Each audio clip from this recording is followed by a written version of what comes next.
Hi folks, this is Stephen in Exile coming to you on the second video of the day. This one, of course, is in celebration of International Women's Day. In full disclosure, if you're a snowflake or you're a man running around with a Tampax shoved up your ass, go ahead and just turn it off and move on. But let's get back to International Women's Day. And the Day Without Women March is happening all over the U.S. Now, folks, there is a bit of symbolism for this day of celebration in New York, which has this little 9-year-old something, bronze statue, facing down the big evil bull of Wall Street. Oh, that shows that women are strong, independent, powerful, facing down the bull.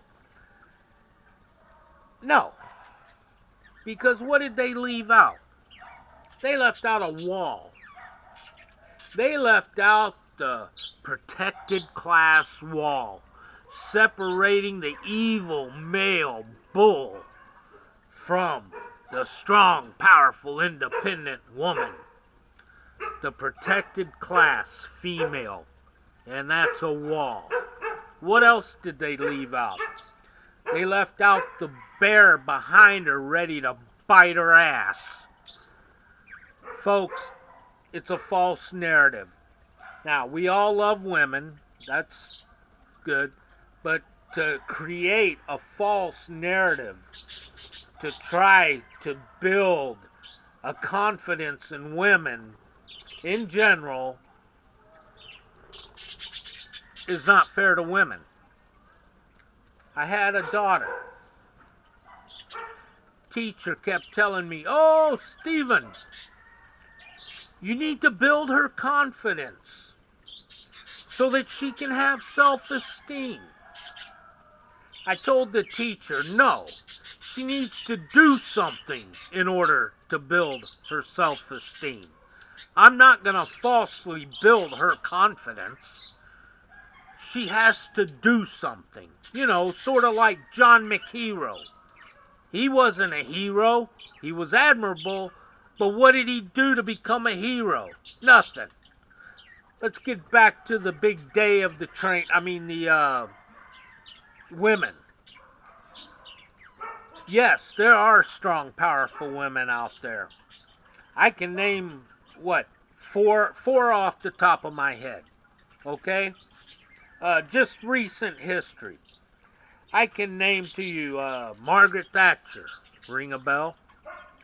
Jeannie Kirkpatrick. Ring another bell?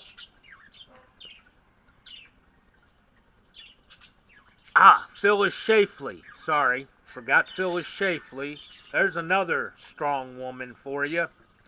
And we're currently witnessing the rise of Marine Le Pen in France. And folks, I think I've mentioned this on another video. Marine Le Pen is facing two swamps to drain. She's facing the government in Brussels and the government in France. Both governments trying to take her down. So there's 4 strong, powerful, independent women that I can think of off the top of my head. They didn't need those walls of separation, of protectedness. But the little girls in the pink hats, oh, you can't do that. You can't say that. That's sexist. You're a misogynist. Well, if you gotta rely on that, not a strong, powerful woman.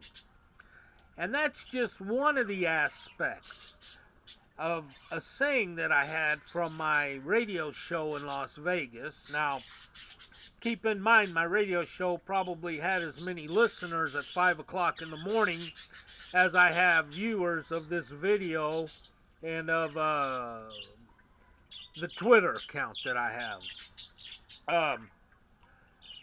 I had a saying. It is illegal in America to be an Anglo-Saxon, heterosexual, non-racially conflicted male. Now, I was too radical for the Republicans in Las Vegas in 2007, 2008, so I didn't get a lot of support from the Republican Party. But how true is that saying today? You're an Anglo-Saxon? Check your white privilege. Black Lives Matter. Jorge Ramos, and I'm going to talk about Jorge Ramos in the next video. There's your Anglo-Saxon aspect of being illegal, okay? Heterosexual. You're a heterosexual male? See you in family court. The Attorney General of any state will be happy to tear you down. You get to live on 40 cents, 45 cents of every dollar you work if you're a heterosexual male. And this goes white, black, Mexican, any male that's hauled in to a family courtroom. And if you work a second job to better yourself, your financial situation, no problem. The Attorney General will be there to represent your wife to take their fair share, their cut, out of your additional earnings. Non-racially conflicted again.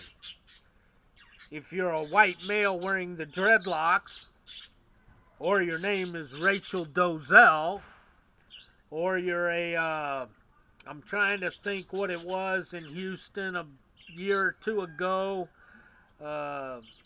white man parading around as black, had something to do with either the community college or the school board of the school district, I don't remember.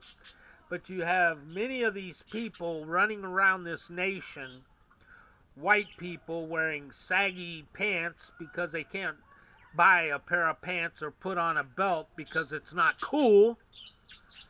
So that's racially conflicted.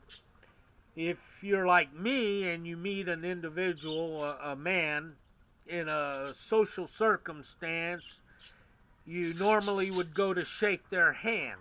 Well, that's not cool anymore because now you got to do that fist bump thing. I would tell people in Afghanistan when I would meet them, when they would come to the fob, sorry, I don't do that. And I would extend my hand. That's what real men do. So, again, folks, we're living this right now. It is illegal to be an Anglo-Saxon, heterosexual, non-racially conflicted male in America. Now, having said that, does America look any better off to you today than it did in the 1950s, the early 60s, before all the college kids started protesting? Was the black community better off today as a whole than they were before Lyndon Johnson's Great Society programs? Folks, there's forces out there trying to destroy our civilization, and destroying the Anglo-Saxon, heterosexual, non-racially conflicted male is exactly the goal of the George Soroses of the world and of the globalists of the world that know that they have to destroy America in order to proceed with their agenda. Folks, they're getting away with it. Stop. Think about it. Call me a racist. Call me a misogynist. Islamophobe, and every other A, B, C, D, X, Y, Z ism you can come up with. But in the end, it's all going to come down to people wondering, walking around, going, what happened? What happened? How did this happen? Stevie just told you how it happened. Folks, I thank you for watching and hope you come back and watch more videos as I post them. Have a great day.